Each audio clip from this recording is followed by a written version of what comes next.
La Sociedad Española de Radiodifusión presenta... Ser... ¡Viva la radio! Podcast. Siempre.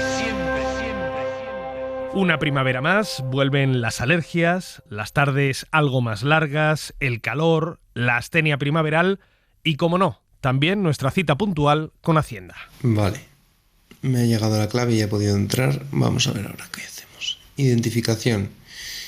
Indique cómo desea actuar, pues como nombre propio. En nombre propio, confirmar. Titularidad, vamos a darle a rectificar. No, a continuar.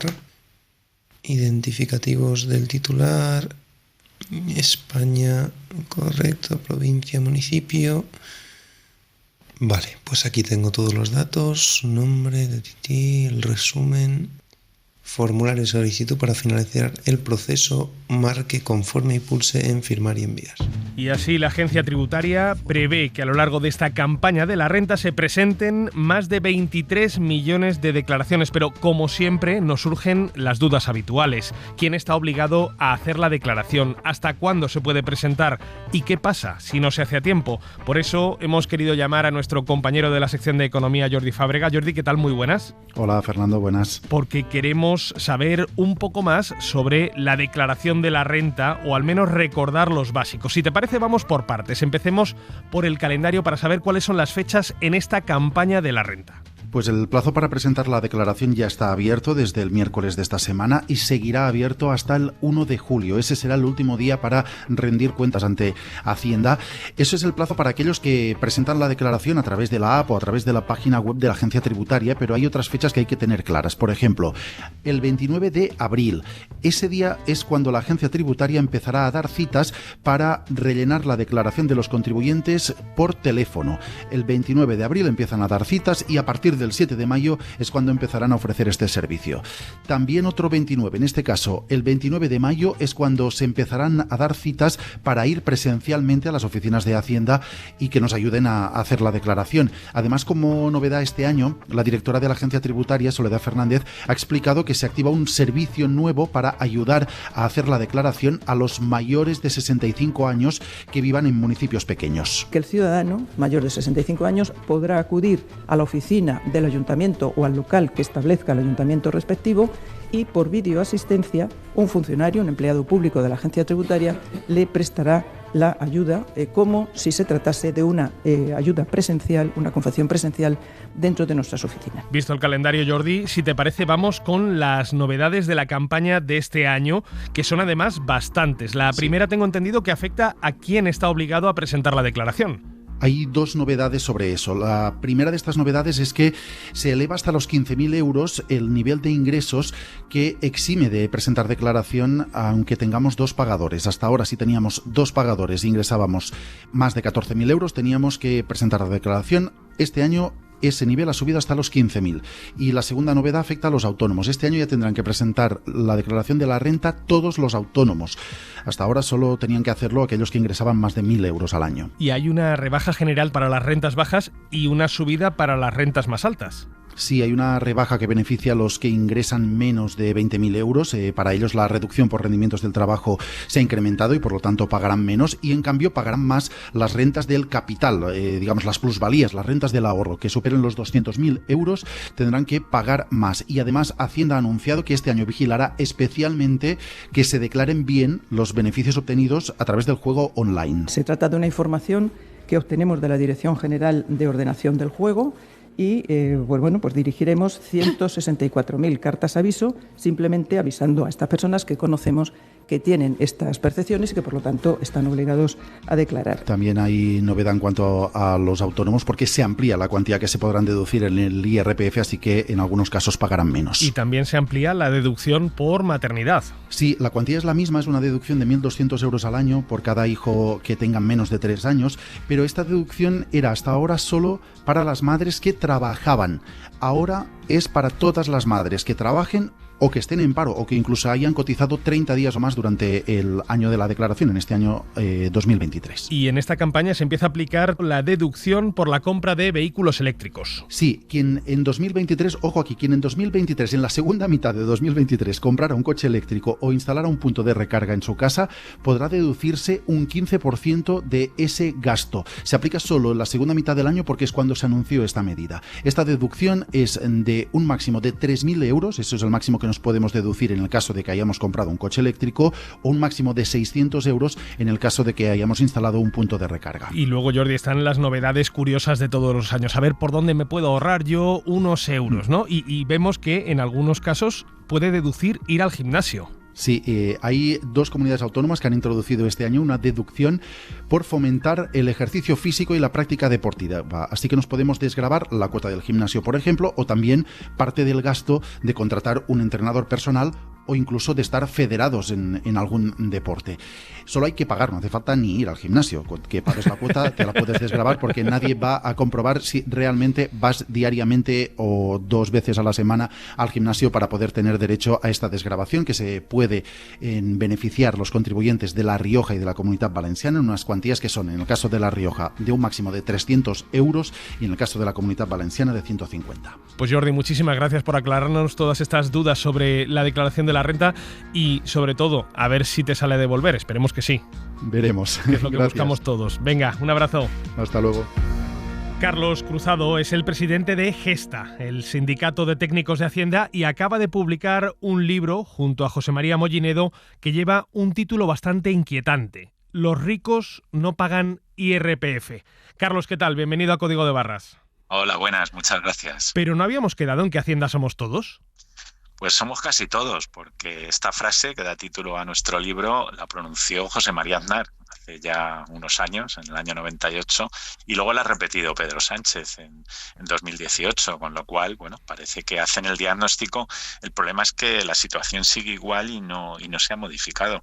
Efectivamente, con la estadística de la Agencia Tributaria del Impuesto de la Renta vemos que los ricos, si entendemos por ellos a las grandes fortunas, no suelen tributar en IRPF. Lo harían por otros medios que también analizamos en el libro, que tampoco llegan a pagar en sus justos términos, ¿no? ¿Y por qué sucede esto? ¿Es por una falta de medios para combatir el fraude? ¿Es por una falta de cultura fiscal? Bueno, tenemos 2 cuestiones. Por un lado, el sistema posibilita que no se retraten en renta a los ricos, porque utilizan figuras societarias o otra serie de instrumentos que evitan el que, bueno, tengan rentas que tributen en el impuesto, o las que tributan son las rentas de capital, que tributan, como sabemos, en menor medida que las rentas del trabajo, de actividades económicas. Y luego, por otro lado, sí, efectivamente, pues el fraude, el gran fraude, está localizado en grandes fortunas y en grandes empresas, y ahí la administración tributaria pues no hace el esfuerzo suficiente, ¿no? Siempre decimos que falta voluntad política en los sucesivos gobiernos para enfrentarse contra el gran fraude, al que no se dedica a los medios que se dedican al pequeño fraude o al fraude relativo a las discrepancias entre rendimientos del trabajo declarados y los datos que tiene, pymes, autónomos, en fin, hay que desplazar la lupa desde luego hacia ese gran fraude. ¿Tú crees que a día de hoy, decías, hay falta de voluntad política, pero es una falta de voluntad política por igual en todas las administraciones o unas más que otras? Bueno, vemos esa falta de voluntad política con carácter general, ¿no?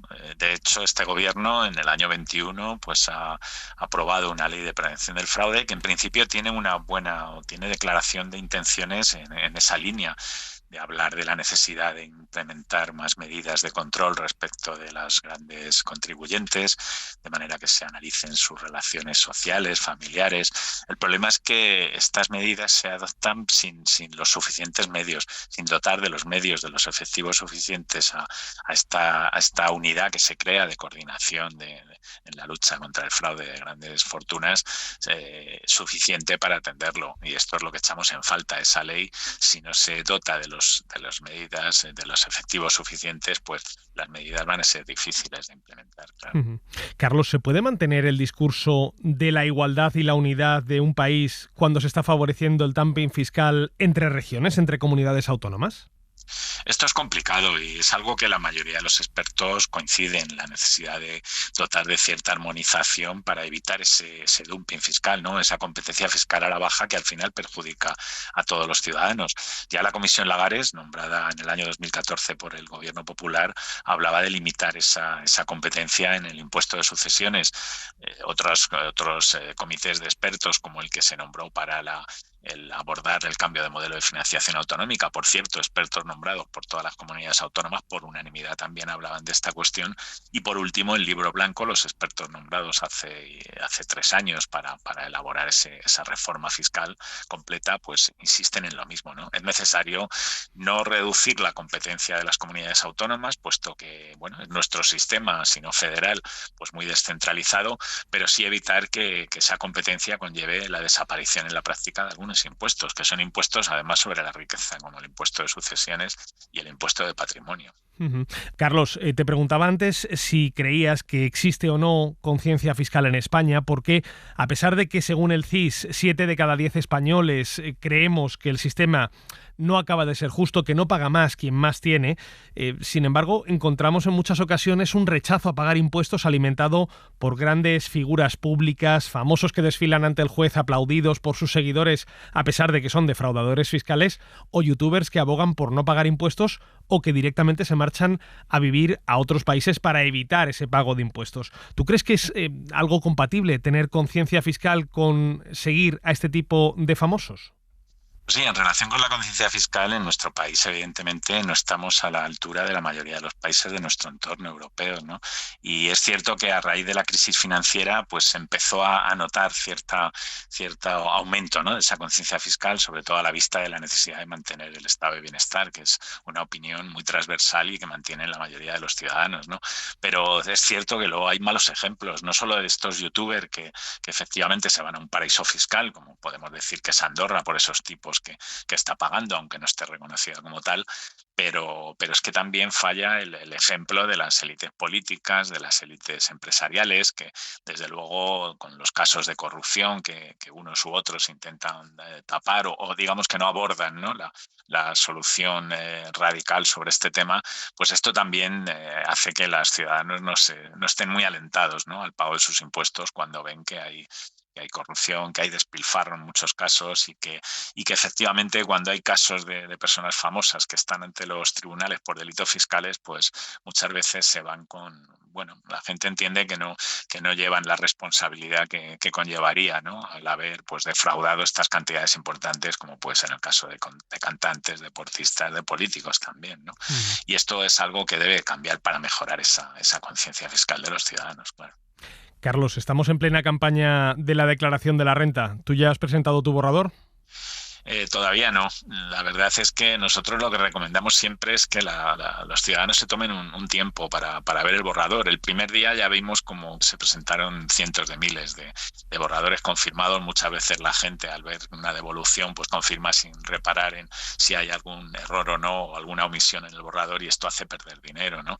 Puede haber deducciones, de hecho hay deducciones autonómicas que no están en el borrador, a las que podemos acogernos en algunos casos y sin embargo, por confirmar rápidamente para obtener esa devolución rápida, las podemos perder, ¿no? Aparte de que puede haber errores también del borrador u omisiones de datos de ingresos de arrendamiento, subvenciones que no aparecen y que tenemos que incluirlas. Porque Hacienda, recordemos, también se equivoca, también comete errores, lo que pasa es que casi siempre son a su favor. Bueno, puede haber errores en el borrador, pero más que errores lo que suele haber son omisiones. Hay cuestiones que no están incluidas, ¿no? Y el borrador es una herramienta que sirve de, tiene un elemento, es un elemento muy positivo para el ciudadano, pero no es la Biblia, ¿no? No podemos considerar que lo que está o lo que no está no hay que ponerlo, ¿no? Efectivamente lo que hay que hacer es revisarlo y comprobar que, por ejemplo, si tenemos una cotización en un sindicato, esta no va a aparecer nunca por razones de intimidad en el borrador y es una deducción de nuestros rendimientos de trabajo, ¿no? Y por supuesto, si hay ingresos, como decía, que no se han incluido, pues podemos tener un problema si no lo hacemos, ¿no? Carlos Cruzado, presidente de Gesta, el Sindicato de Inspectores de Hacienda, como siempre, un placer tenerte en Código de Barras. Un placer y muchas gracias. Y desde aquí recomendamos la lectura de ese libro, Los ricos no pagan IRPF, de la editorial Capitán Swing, sobre el fraude fiscal que cada año deja un agujero en las arcas públicas de más de 90.000 millones de euros entre impuestos evadidos y cuotas defraudadas a la seguridad social. Algunos hablan de pillería, de picaresca. La mayoría deberíamos hablar de un robo a mano armada. Cadena SER. La radio.